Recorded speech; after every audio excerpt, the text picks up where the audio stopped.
Okay, so I've owned the OPXY for almost a week now, and I've been getting on really well with it, but I suddenly realised the other day that I didn't really understand how it all works when you're playing the patterns and the scenes and the songs.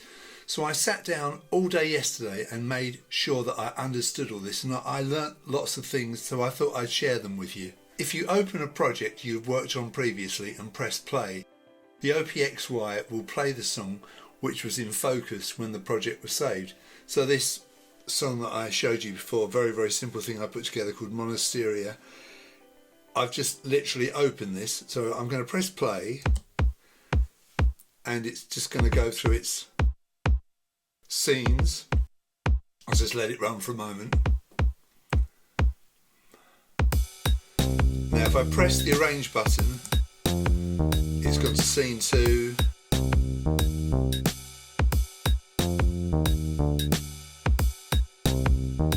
I think they're 4-bar patterns.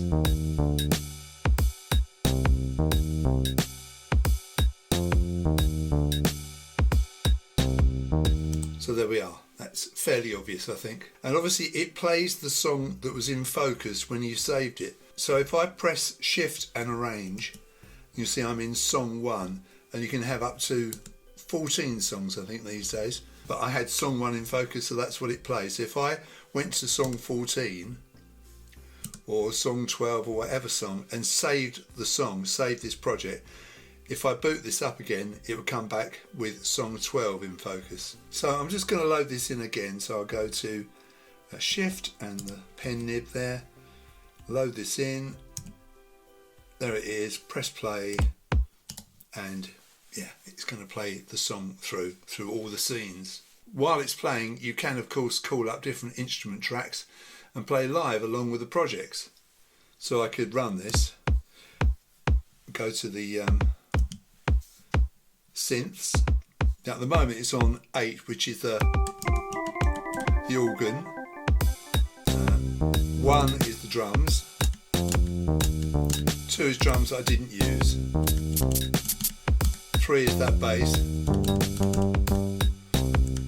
You get the idea. So you can run through all those different sounds, play live, and you can obviously record as well. You could go to the auxiliary tracks and you could, use the brain.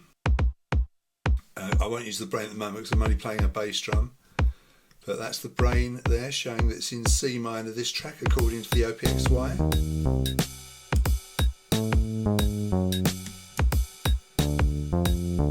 You could go to the punching effects. All these other things. MIDI I'm not using at the moment, or CV. And then you've got the tape and the 2 effects. So you can mess around with all those while the song is playing through. I'm sure you know most of this stuff, but I bet you there's going to be a few things in here you hadn't quite realised. I certainly hadn't. So, like I said, the device will go through the scenes in the song until it reaches the end of the list, whereupon it will loop around again until you press stop. So if I press shift and arrange, that's my list of scenes. So when it gets to the end of scene 5 there, it will go back to 1 and just keep looping round and round and round. And I can move to other songs, of course, seamlessly, but we'll just stay on this song 1 for the moment. Let's go back to arrange. With this arrange view in focus, if I press this arrange view again, it takes me to the auxiliary track. So this button toggles the instrument tracks and the auxiliary tracks. See? So that's the instrument tracks it's showing at the moment, and that is track 4, which has got a few patterns in it. You can change these patterns with the white encoder so that a different pattern will play, and you can change your scenes on the fly. Now, like I say, you can alter patterns on the fly and you can record into tracks while the song is running through, but it can be problematic because obviously if the scene keeps changing, you're going to end up recording things into different scenes that you may not want to do that. So the song will advance in this view no matter what you do, unless you do the next thing I'm going to show you. I'm on scene 3 at the moment. Now if I press play, it will go back to scene 1, the beginning of the song.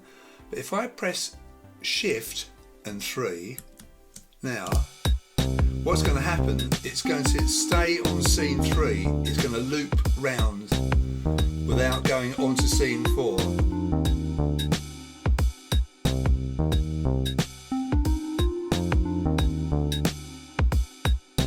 Now I could go to scene 2 anytime I want. I could either hold shift and 2 like this, and it will seamlessly move to 2. Or I could hold shift and plus to go to scene 3, scene 4, scene 5, scene 6, and it'll go up and down through the scenes. So you can hold shift and the scene number that you want, and obviously if it's greater than 9, this only goes up to 0, doesn't it? So if you wanted scene 12, hold shift and 0, keep holding shift and type in 1, 2, then it will go to scene 12. So in this way you can seamlessly move from scene to scene, and if you want to work on a particular scene, you don't want it to keep advancing to the next one, you simply hold shift, the scene number, there's scene 5. Now this would just stay on scene 5, it won't move on. So it's not playing the song at the moment, it's just playing that scene over and over again. We'll just let this do this just to prove it.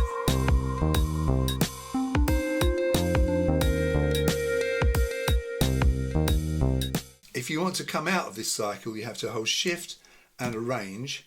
That takes you to the song mode, and then it'll go back to the beginning of the song. Now, supposing you're in the arrange view and you're playing one of your cycling scenes. Let's go to scene 4, so it will cycle round. So scene 4 is going to cycle. You can see the dot on the circle there, on the 4, where it is in the actual 4-bar pattern. So if I hold shift and arrange, you'll see scene number 1 is going to play when this scene 4 finishes its cycle now, and then it will carry on through the song. So that's how to break out of that cycle. So to start looping another scene, go back to the arrange mode again by pressing the arrange button once more, and you need to remember to press shift and a scene number, otherwise the scenes will just advance in the normal way. So let's try scene 7.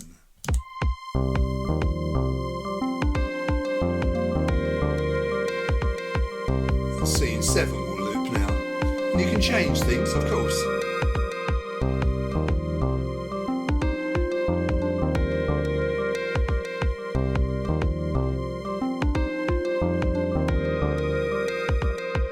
Back to the song, and when this finishes looping, it'll go back to scene 1. Watch the dot, it's coming round.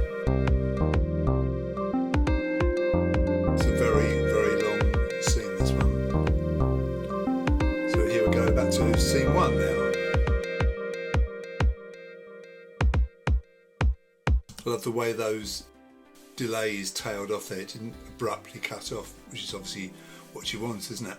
So this is good, isn't it? Because you'll probably want to work on a particular scene. You want that scene to keep looping round and round while you work on it, adding to it, recording into it, changing things. You obviously don't always want it to advance to the next scene. So from the arrange mode, you go into the song mode by holding shift and arrange. In this song mode, you can alter the order that the scenes play by jumping to a scene and using the minus and plus buttons. So, okay, it's going to go from the beginning there, which is scene 1.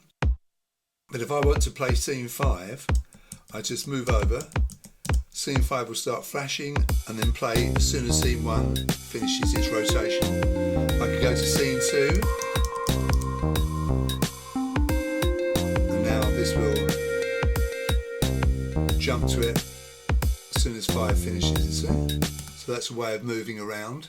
So when you select a scene in this way, it starts to flash, and when the current scene has finished its loop, it jumps to the scene you've selected.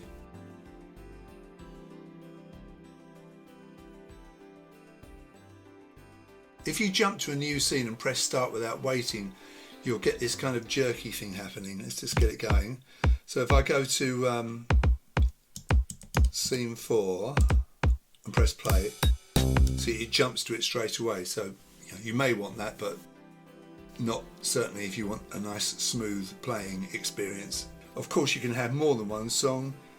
Notice in song 14 I had 8 scenes, in song 1 I've got 9 scenes, and the scene count is in the top right hand corner there.